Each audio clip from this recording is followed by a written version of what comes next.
Akansha Leathers Limited invited application for 10,000 shares of rupees 100 each. Invited application मतलब है यहाँ पे इशू किया गया है, ऑथराइज शेयर्स आपको दिए नहीं गए बेटा। ये जो वर्ड हम बार बार पढ़ेंगे ना, ऑथराइज, इशूड, सब्सक्राइब, इसकी ज़रूरत पड़ेगी हमें बैलेंस शीट में, तो वहाँ पे आपको ज़रूरत पड़ेगी, इसलिए मैं साथ साथ में आपको बताता चल रहा हूँ। तो यहाँ पे आप पढ़ रहे हैं इस क्वेश्चन में इनवाइटेड वर्ड है, मतलब इशू तो दिया हुआ है, ऑथराइज नहीं दे रखा है कि कितने ऑथराइज थे। इन्होंने पब्लिक को इशू किया था 10,000 शेयर्स 100 ईच। अगर आप इसको देखें तो 10 लाख रुपीज़ हो जाता है, ये 10 लाख हो रहा है ना। 10,000 शेयर्स को अगर 100 से मल्टीप्लाई करेंगे कितना आएगा ये? 10 लाख या 1 लाख। कहते हैं पेबल एज फॉलोज, ये जो 100 रुपीज़ है उसे इस तरीके से पे करना है कि 20 किस पे देना है बेटा? 30 देना है आपने और 20 देना है फर्स्ट कॉल पे। तो 20, 30 और 20 ऐड करके बताइए कितना हुआ ये? 70। कहते हैं बैलेंस जो होगा वो फाइनल कॉल पे, तो फाइनल कॉल पे कितना? 30। ये इंस्टॉलमेंट में 100 रुपीज़ को इंस्टॉलमेंट में दे रहे हैं। All the shares were applied, जितने भी शेयर्स हमने इशू किए थे पब्लिक ने उसके लिए अप्लाई किया है। एंड अलॉटेड, अलॉटेड का मतलब होता है हमने उनको शेयर्स दिए, अप्लाई मतलब उन्होंने अप्लाई किया और शेयर्स मतलब हमने उन्हें अलॉट कर दिया कि जी ठीक है, कोई एक्स्ट्रा नहीं आया होगा। तो यहाँ पे all the shares were applied, सभी शेयर्स के लिए एप्लीकेशन आया है और हमने सभी शेयर्स को क्या कर दिया बेटा? अलॉट कर दिया। All the money was duly receive, और सबके बदले में पैसे आ गए, मतलब एप्लीकेशन के में भी allotment, first call, final call, जितने भी इंस्टॉलमेंट थे सारे पैसे हमें मिल गए हैं। You are required to journalize the transaction, आप फॉर्मेट बना लीजिए सिर्फ, फिर हम बात करते हैं इसके बारे में। बेटा इसमें नंबर ऑफ शेयर्स कितने थे? 10,000 इंटू 100 बोले तो कितना हो गया टोटल वैल्यू? लेकिन उन्होंने एप्लीकेशन के लिए कितना बताया था? अलॉटमेंट बोलिए, फर्स्ट कॉल, और टोटल एक शेयर की कीमत कितनी? 100 है। तो आपको फाइनल कॉल फाइंड आउट करना है, कितना आएगा सर? 30 आ जाएगा। समझ में आ गई बात? अब ध्यान से समझेंगे इसको। देखिए ये इंस्टॉलमेंट वाला केस है।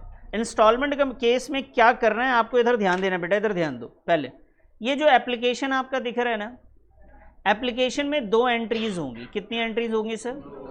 पहले एंट्री होगी किस चीज़ की? रिसीव की। उसके बाद हम पहले ऑफर कर देते हैं पब्लिक को कि भाई साहब हम शेयर्स दे रहे हैं, आपको चाहिए बताइए। उन्होंने पैसे दे दिए, वहाँ से किस्सा स्टार्ट हो गया और हमने शेयर्स दे दिया। अगली बार अलॉटमेंट का पैसा हम मांगेंगे। जैसे आप ऐसा समझ लीजिए कि एक कॉलेज में आपने एडमिशन लिया, तो उन्होंने फॉर्म सिर्फ इशू किया था कि फॉर्म निकल गए हैं, अब आपको अप्लाई करने नहीं करने वो आपके ऊपर है। तो उन्होंने बोला जब आप फॉर्म अप्लाई करेंगे तो आपको 2,000 रुपये जमा करने, एडमिशन हो जाएगा तो बाकी के इंस्टॉलमेंट जमा करने। ये बाकी के इंस्टॉलमेंट है जो डेट वाइज दे दिया गया। लेकिन आप ध्यान रखना, कॉलेज हो या स्कूल हो, आपने देखा होगा जब ड्यू डेट आ जाती है ना, तो वो आपको कई बार रिमाइंड करवाते हैं कि जी आपके ऊपर फीस रह रही है। उसे कहते हैं ड्यू करना। कंपनी ने ड्यू कर देती है कि जी अब आपके ऊपर हमारे पैसे रह गए। तो नेक्स्ट टाइम, जब फर्स्ट टाइम तो आपने दिए, उसके बाद हमारा ड्यू हुआ था, लेकिन नेक्स्ट टाइम सबसे पहले क्या होगा बेटा? पहले ड्यू होगा, उसके बाद हमें पैसे रिसीव होंगे। क्लियर है? पहले ड्यू होगा, उसके बाद पैसे हमें रिसीव होंगे। कुछ स्कूलों में तो ऐसा भी होता है कि स्लिप आपके हाथ में दे दी जाती है, कहते हैं जी बैंक में आप डिपॉजिट करके आ जाएंगे, ऐसा होता है ना। तो उसे कहेंगे क्या? पहले से ड्यू, उसके बाद रिसीव। ड्यू मतलब ये है कि आपको एज अ एसेट्स हमने मान लिया है, आपके पास में हमारे पैसे बाकी हैं। फर्स्ट कॉल में भी पहले बताइए क्या होगा बेटा? बोलिए, पहले इसमें भी क्या होगा? ड्यू, फिर रिसीव। और फाइनल कॉल में बताइए ड्यू और, तो पहले ड्यू रिसीव चलेगा। सिर्फ एप्लीकेशन में फर्स्ट क्या होगा बेटा? रिसीव हो। लॉजिक क्लियर है ना? जब आप अप्लाई करेंगे तो ऑब्वियस सी बात, ऐसा तो नहीं चलते फिरते किसी को भी पकड़ लेंगे कोई भी कि भाई साहब पैसे बाकी थे आप पे। जब उसने अप्लाई किया उसके बाद ही चलेगा ना ये सिस्टम, तो चले। तो एप्लीकेशन की आपको एंट्री करनी है। इस बार जब आप एंट्री करेंगे तो एप्लीकेशन एंड अलॉटमेंट नहीं लिखेंगे, क्योंकि उसके लिए अलग से इंस्टॉलमेंट है हमारे पास। तो फर्स्ट एंट्री क्या करेंगे बेटा, मैं आपको फॉर्मेट में नहीं कर रहा हूं, कर लोगे ना फॉर्मेट में। फर्स्ट एंट्री ध्यान से समझेंगे। पहली एंट्री हम लोग करेंगे बेटा बैंक अकाउंट डेबिट। उसके बाद बताइए बच्चे, क्या इस क्वेश्चन में इक्विटी शेयर का जिक्र है? तो अगर ऐसा नहीं है तो आप सिर्फ लिखेंगे शेयर एप्लीकेशन अकाउंट। क्या लिखेंगे सर? Share application account. ठीक है जी। सेकेंड एंट्री एप्लीकेशन से रिलेटेड क्या होगी बेटा? शेयर एप्लीकेशन अकाउंट डेबिट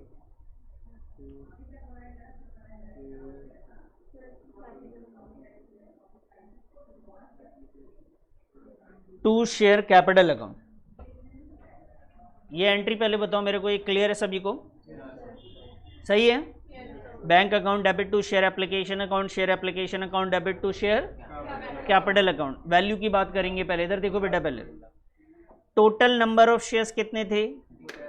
बोलिए बच्चे। 10,000 शेयर्स थे। और एप्लीकेशन पे कितना आना था बेटा? 20 रुपये। तो ये वैल्यू कितनी की हो गई? 2 लाख रुपए की। समझ में आया आपको? अब यही जो एप्लीकेशन पे क्रेडिट में है बेटा, उसी वैल्यू को हम क्या कर रहे हैं? डेबिट करके ट्रांसफ़र कर रहे हैं शेयर्स कैपिटल अकाउंट में। ये एक इंस्टॉलमेंट से रिलेटेड जर्नल एंट्री हो गई। समझ में आया आपको? अब सेकंड इंस्टॉलमेंट जो कि अलॉटमेंट का है, उसमें बताइए सेकंड इंस्टॉलमेंट में किस चीज़ की एंट्री पहले करेंगे आप? अदनान, किस चीज़ की एंट्री करोगे? इसमें से बताओ तुम्हारे हिसाब से। इधर देखो बेटा, इन दोनों में ड्यू की एंट्री कौन सी है? बोलने दो उसको, बोलो। ये वाली एंट्री है। अगर अलॉटमेंट की ड्यू की एंट्री होगी तो क्या होगा? अलॉटमेंट में पहली एंट्री किस बात की करेंगे? बोलने दो उसको, खड़े होइए। अलॉटमेंट में पहला इंस्टॉलमेंट है, इसके बाद कौन सा इंस्टॉलमेंट आएगा बेटा? दूसरे इंस्टॉलमेंट का नाम बताओ। अलॉटमेंट। अलॉटमेंट में मुझे बताओ पहली एंट्री कौन सी होगी? ड्यू के लिए होगी या रिसीव के लिए? ड्यू के लिए कौन सी एंट्री होती है? ये वाली एंट्री ड्यू की कहलाती है, ये वाली कहलाती है? तो बताओ, एंट्री बता सकते हो क्या बनेगा? अलॉटमेंट के लिए क्या बनेगा बच्चे? सिर्फ नाम चेंज हो जाएगा। ये किस चीज़ की एंट्री थी?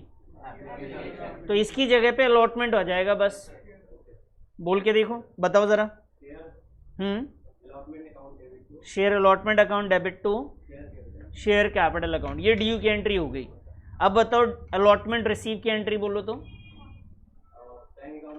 Bank account debit to, very good, share allotment account. बहुत बढ़िया, बैठ जाओ। तो बेटा अलॉटमेंट में सबसे पहले हम लोग ड्यू की एंट्री करेंगे। वो एंट्री क्या होगी बच्चे? Share allotment account debit to share capital account. और बच्चे सेकेंड एंट्री बताइएगा ज़रा। Bank account debit, bank account debit to share allotment account. Value की बात करते हैं सर। अदनान बताओ कितने नंबर ऑफ शेयर्स हैं? नंबर ऑफ शेयर्स पूछा है मैंने। 10,000 शेयर्स हैं। 30 तो अलॉटमेंट का इंस्टॉलमेंट है। कितना है बेटा ये? 30। ये वैल्यू करके करेंगे तो कितना आएगा? 3 लाख। यही वैल्यू यहाँ पे लिख देंगे बच्चे, 3 लाख। और यहाँ पे भी यही रहेगा 3 लाख। और यही वैल्यू यहाँ पे रहेगी बेटा। जो अलॉटमेंट आपका यहाँ पे क्रेडिट डेबिट क्रेडिट, सॉरी, यहाँ से ये सेम चीज़ चल रही होगी सर। एंट्री वही बार बार लिखेंगे आप। Being share allotment money due, narration में, नरेशन अगर आपको इसका लिखना हो तो क्या लिखेंगे? Being share allotment money due. और इसमें क्या लिखेंगे बेटा?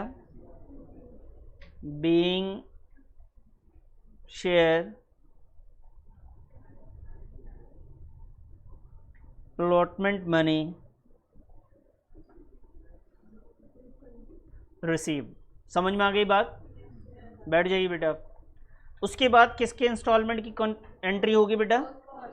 फर्स्ट कॉल में भी सिर्फ क्या चेंज होगा?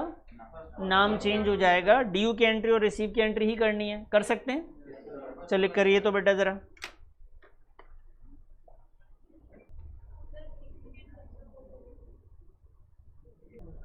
अच्छा ये 10,000, हाँ हम 10,000 मान के चल रहे थे, पता नहीं। जी बेटा, इसके बाद अलॉटमेंट के बाद एंट्री किस चीज़ की करोगे? फर्स्ट कॉल की करोगे ना? करो फर्स्ट कॉल की entry.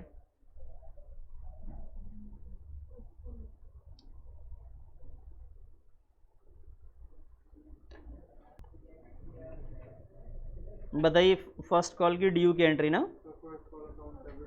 Share first call account debit to share capital account.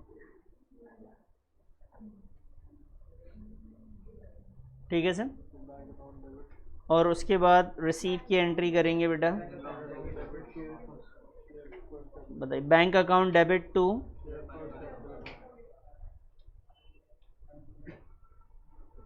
Share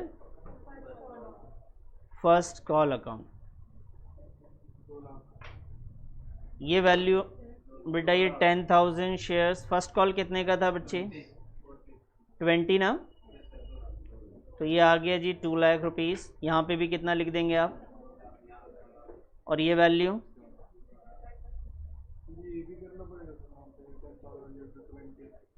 ये ना आपको हेल्प करेगा। अभी तो कुछ नहीं, आपको लग रहा होगा डायरेक्ट हो जाएगा। कुछ क्वेश्चन ऐसे आएंगे जिसमें ज़रूरत पड़ जाएगी आपको। आप अभी से रखो ये आदत लिखने की। नहीं लिखोगे कोई मसला नहीं है। चलें आगे।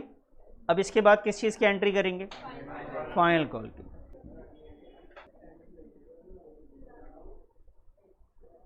हाँ जी, share final call account debit to share capital account.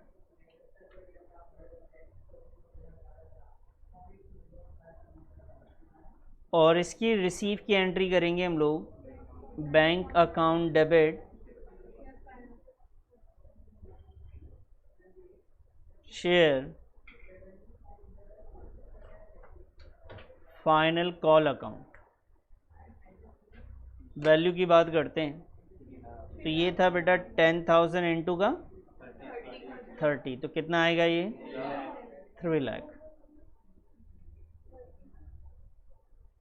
यहाँ पे भी लिख लेंगे सर 10,000 इंटू 30, ये भी आ गया सर 3 लाख। बात समझ में आ गई आपको?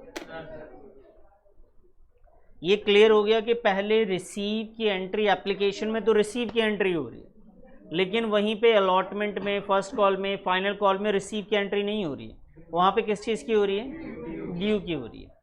ठीक है, याद रहेगा ना? इक्विटी शेयर होता तो हम शेयर से पहले इक्विटी लिखते, प्रेफरेंस शेयर्स होता तो शेयर से पहले प्रेफरेंस शेयर्स लिखते। और ऐसे ही क्वेश्चन में कहीं पे कोई ऐसा शेयर होल्डर्स जिसके पास 500 शेयर्स, 1000 शेयर्स हैं, उन्होंने, हो सकता है पॉसिबल है कि वो फर्स्ट कॉल का पैसा ना दे, फाइनल कॉल का पैसा ना दे। मैंने आपको बताया था कि इंस्टॉलमेंट वाले केस में ही एरियर्स होते हैं। जहां पे एक ही बार में पैसे ले लिए गए वहां तो एरियर का कोई चांस नहीं। क्लियर है ये बात? चलो नेक्स्ट क्वेश्चन पे।